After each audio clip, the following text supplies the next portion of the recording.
Salut, c'est Raj pour Autodisciple. Aujourd'hui, on va voir 7 leçons du groupe de rap PNL. Au cas où vous ne connaîtriez pas ce groupe de rap, c'est celui qui est numéro 1 des ventes en ce moment, devant Kenji Girac. Et ce qui est intéressant, c'est qu'ils font absolument aucune interview, on ne sait pas grand chose d'eux. Ça fait longtemps qu'ils sont dans le rap, mais ça fait vraiment pas longtemps qu'ils ont percé. Et ils ont un succès phénoménal. On va voir comment faire pour avoir du succès sans faire d'interview, sans faire la nouvelle star, et comment vous pouvez appliquer ça à votre propre business. Et le premier truc important que vous devez comprendre, c'est que, comme le dit Peter Thiel dans son livre Zero to One, ce que font PNL, c'est qu'ils font quelque chose de différent. Ils sont pas comme eux, comme ils disent.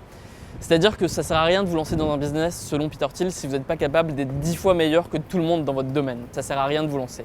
Parce que les business, contrairement à ce qu'on croit, c'est surtout une question de monopole. Soit vous êtes numéro 1 et ça marche bien pour vous, soit vous êtes numéro 2, numéro 3, numéro 4.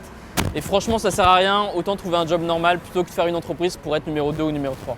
C'est vrai dans le rap, c'est vrai dans la musique, c'est vrai sur Internet encore plus, mais c'est vrai finalement dans à peu près tous les domaines. C'est avant tout une question de monopole. Et la plupart des gens, ce qu'ils font quand ils se lancent dans un domaine, par exemple dans la musique, c'est qu'ils vont essayer d'imiter quelque chose qui a déjà marché ailleurs, par exemple essayer d'imiter une mode américaine et de faire la même chose en France, et ils vont s'imaginer qu'ils vont avoir du succès comme ça. Et vous ne devez pas faire ça, parce qu'en réalité, il n'y a pas de recette pour réussir dans un business. Il n'y en a pas, sinon ce serait trop facile. Mais il y a une recette pour rater son business, et je vais vous la donner maintenant. Cette recette, c'est de faire quelque chose qui a déjà marché ailleurs à un autre moment. Si vous faites ça, vous êtes sûr et certain d'échouer. Et malheureusement, c'est ce que font la plupart des gens quand ils se lancent dans un business, c'est qu'ils recopient ce que quelqu'un a déjà fait et ils échouent et ils ne comprennent pas pourquoi. Parce qu'en fait, la réalité, c'est que les business, l'entrepreneuriat, c'est pas comme à l'école, c'est pas comme le sport. Il ne suffit pas de répéter une recette particulière. Il faut faire quelque chose de nouveau, d'innovant et faire quelque chose qui soit 10 fois meilleur que ce que tout le monde fait. Donc pour faire quelque chose de 10 fois meilleur que ce que tout le monde fait, ce que vous devez faire, c'est que vous devez être meilleur sur 3 plans différents au moins.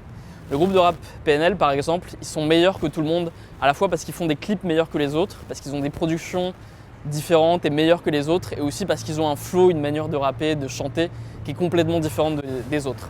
Si bien qu'on ne sait pas vraiment si c'est du rap, on ne sait pas vraiment ce que c'est, mais ils sont différents sur 3 plans différents. Il y a beaucoup de mecs qui se lancent dans la musique et qui vont juste essayer de faire des paroles mieux que les autres.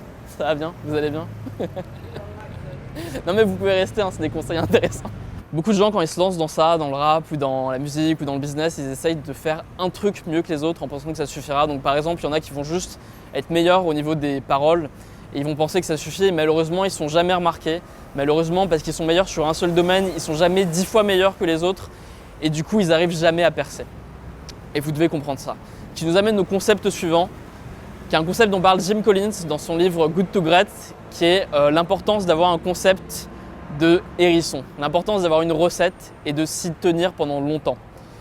Ce que font beaucoup de gens quand ils se lancent dans leur domaine, dans leur business, c'est qu'ils vont essayer plein de choses différentes, ils vont essayer de réussir rapidement en essayant une recette nouvelle, ils vont essayer de faire le buzz en essayant un truc différent, et à chaque fois ils vont partir dans plein de directions différentes et ils vont jamais y arriver. Et c'est la différence, nous dit James Collins, entre le renard et le hérisson. Le renard et le hérisson ont 2 stratégies différentes. Le renard, ce qu'il fait, c'est qu'il va essayer d'attaquer le hérisson en s'y prenant par plusieurs angles différents. Il va essayer de l'attaquer à différents moments, par différentes directions, en y allant lentement, en y allant rapidement, et au final, il va échouer. Alors que le hérisson a une stratégie simple, qui garde tout le temps, qui est d'avancer, de s'arrêter quand il sent une menace, de se mettre en boule et de sortir ses pics. Et parce que sa stratégie est extrêmement simple et répétitive, il est quasiment sûr de réussir. Ce qu'a fait le groupe de rap PNL, c'est qu'ils ont trouvé une méthode, ils ont trouvé une recette qui marchait bien, sans être exceptionnelle, sans buzzer d'un seul coup, qui était leur méthode, qui était donc de faire des clips meilleurs que les autres en utilisant un stabilisateur, en utilisant de belles vidéos, faire un flow différent des autres, faire des productions, des sons différents des autres. Et ça marchait un peu mieux. Ils voyaient qu'ils étaient en croissance légèrement au fur et à mesure, sans jamais buzzer véritablement pendant les premières années. Mais ils ont continué à faire la même chose. Ils n'ont pas essayé de faire le truc à la mode en ce moment. Ils n'ont pas essayé de buzzer en faisant un truc en particulier qui était sûr de marcher parce que ça marchait aux États-Unis. Non, ils ont continué leur truc. Ils sont restés dans leur recette et ils ont attendu de percer. Ce qui nous amène au point suivant, qui est l'importance de galérer avant de percer. Encore une fois, Jim Collins, dans son livre Good to Great, explique que pour qu'une entreprise réussisse, il faut qu'elle passe par 2 périodes. Il faut qu'elle passe par une première période de build-up, c'est-à-dire une période pendant laquelle elle va construire quelque chose sans qu'il y ait de succès extérieur visible, sans qu'elle donne l'impression de percer, où elle va établir ses bases et une deuxième période de breakthrough, c'est-à-dire la période où elle va percer véritablement. Et vu de l'extérieur, ça peut donner l'impression, les gens ont l'impression que c'est un succès phénoménal et miraculeux, mais en fait, c'est pas du tout le cas. Ce qui se passe, c'est que tout ce qui s'est passé pour le cas de PNL, c'est que d'un seul coup, ils ont commencé à buzzer, d'un seul coup, tout le monde les connaissait, mais en réalité, eux, ils n'ont absolument rien changé de ce qu'ils faisaient. Ils font exactement les mêmes musiques, ils font exactement les mêmes clips, ils appliquent exactement la même recette. Peut-être qu'ils le font un petit peu mieux, mais finalement, ils font exactement la même chose. Et la différence, c'est juste que le public a commencé à réagir, a commencé à accrocher et ils ont commencé à percer. Donc c'est important de faire ça, cherchez pas à buzzer rapidement. Vous devez accepter que parfois vous prendrez des décennies même avant de réussir à vraiment avoir du succès. Mais c'est comme ça. Si vous avez trouvé la bonne recette qui vous permet de croître et de vous améliorer progressivement, restez là-dessus et vous finirez par percer. Ce qui nous amène au point suivant, c'est que vous ne devez surtout pas épouser la mode, mais anticiper la suivante et planifier en fonction de la mode suivante qui va arriver. Dans le rap, en ce moment, il y a une mode qui s'appelle le trap, qui est une sorte de musique un peu violente, très agressive, avec des paroles très simples et répétitives. Et c'est ce qui marche très très bien en ce moment. Et la plupart des gens qui se sont lancés récemment, ont totalement épousé cette mode. Et ce que font ce groupe-là en particulier, c'est qu'ils font exactement l'inverse. Ils font une musique beaucoup plus douce, beaucoup plus calme, beaucoup plus détendue. Et ce qui se passe, c'est que ça plaît énormément parce qu'on est arrivé à un moment où les gens vont commencer à en avoir marre de la musique trap, de la musique hyper agressive, hyper répétitive et simple. Et l'intelligence de PNL, c'est d'avoir été capable d'anticiper ça et d'épouser la mode suivante avant même qu'elle existe, avant même qu'elle naisse. Et ce qu'on va voir maintenant, c'est que de plus en plus de groupes de rap vont épouser la mode créée par PNL. Et c'est extrêmement important si vous voulez être premier dans votre domaine, si vous voulez réussir à créer votre monopole. C'est extrêmement important de ne pas suivre une mode parce que si vous suivez une mode, vous serez toujours numéro 2, vous serez toujours moins bon que celui qui l'a lancé. Ce que vous devez faire, c'est créer la prochaine mode. Et pour ça, c'est très simple, vous devez être contrariant. Vous devez faire l'inverse de ce qui se fait en ce moment parce qu'au bout d'un moment, les gens en auront marre de la mode actuelle et ils vont vouloir écouter, ils vont vouloir consommer quelque chose de complètement différent. Néanmoins, ça ne suffit pas d'être juste alternatif et différent. Il y a beaucoup de groupes de rap et des groupes de musique qui font juste de la musique très bizarre, très alternative, très électronique, qui cassent complètement les codes, mais qui n'arrivent quand même pas à avoir un grand succès et à toucher vraiment un public populaire. Et la raison pour laquelle ce groupe en particulier a réussi, c'est qu'en même temps, même s'ils sont alternatifs, même s'ils font un truc différent, ils restent vrais, ils restent ancrés dans leur quartier, ils restent ancrés dans certains codes, ils font toujours des références à leurs amis, à leurs proches, et en fait ils restent intègres, ils restent authentiques. Et c'est extrêmement important de faire ça, parce que c'est à la portée de tout le monde de faire quelque chose de différent, de faire quelque chose d'alternatif, de faire n'importe quoi, de crier, de chanter différemment, c'est vraiment à la portée de tout le monde. C'est pas ça qui va faire que vous aurez du succès. Ce qui va faire que vous aurez du succès, c'est que vous êtes capable de faire ça, de faire quelque chose de différent, tout en faisant quelque chose qui correspond à vous, qui est cohérent avec vous-même et dans lequel vous êtes vraiment solide, dans lequel vous êtes vraiment stable. Un autre point important dans ce groupe de rap, et il explique très bien dans leurs chansons, c'est que ces mecs, c'est des charbonneurs. C'est des mecs qui travaillent dur et qui capitalisent sur leur succès pour s'améliorer et pour investir sur eux-mêmes. Dès qu'ils sont arrivés, dès qu'ils ont commencé à faire leur nouveau type de rap, ils avaient les moyens de payer des bonnes caméras et des bons caméramans, des stabilisateurs.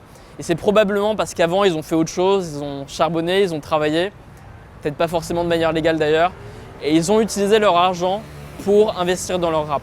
C'est très important quand vous commencez à faire ça, quand vous voulez vous lancer dans le business, de capitaliser sur ce que vous faites, de travailler dur sur ce que vous faites et d'utiliser chacun de vos micro-succès pour investir et avoir des succès de plus en plus grands. Vous ne devez pas vous lancer dans la musique ou dans le business en vous disant que vous allez peu travailler et que c'est un moyen de vous la couler douce.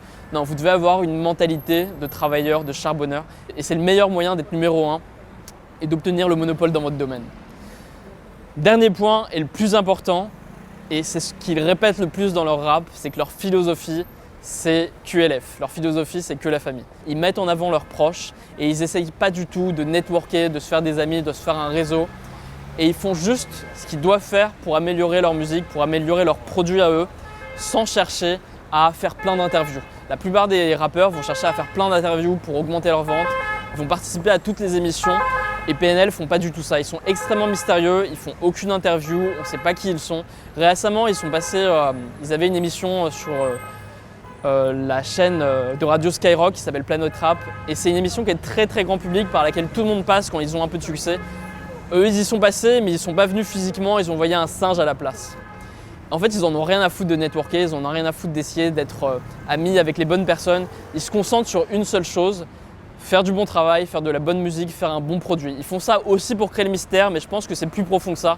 Je pense que c'est simplement que ces mecs-là s'intéressent simplement à leur musique, s'intéressent simplement à leur travail et ils s'améliorent là-dedans. Si vous voulez vous lancer dans le business, écoutez pas les gens qui vous disent qu'il faut avoir des contacts, il faut avoir des relations. Moi, j'ai aucune relation, j'ai pas cherché à créer des relations, vous n'avez pas besoin de ça pour réussir dans votre domaine. Les gens qui essayent de réseauter sont complètement débiles et comprennent rien au business. À l'époque d'Internet, vous n'avez pas besoin de ça. Si vous faites un truc bien, lentement mais sûrement, vous allez réussir. Lentement mais sûrement, ça va marcher. Si vous faites un truc différent, si vous faites un truc meilleur, petit à petit, vous allez finir par passer d'une période de galère à une période où vous allez percer et vous êtes certain que ça va marcher. Il suffit de suivre cette recette et voilà, vous allez kiffer la vie. C'était Raj pour Autodisciple et on se retrouve bientôt. Abonnez-vous si vous avez aimé la vidéo et passez une super journée. Tchuss. Et ce qu'explique l'auteur dans Structure of Moral, c'est qu'il y a 3 types de victimes dans ce genre d'événements. Les premières, c'est évidemment les victimes réelles, celles qui sont touchées et les blessés très graves. Et voilà, les gens qui meurent sous les coups de ces attentats, de ces bombes, etc. Et évidemment, ces victimes sont les plus importantes, mais c'est pas elles qui font qu'il y a des mouvements de panique, c'est pas elles qui jouent sur la psychologie des populations autour d'elles. Tout simplement parce que, comme le dit l'auteur, en réalité, c'est pas les morts qui peuvent créer des mouvements de panique. Ce qui crée ces mouvements de panique, c'est les gens qui sont autour d'eux. Ok, ce qu'explique l'auteur dans la structure de la morale.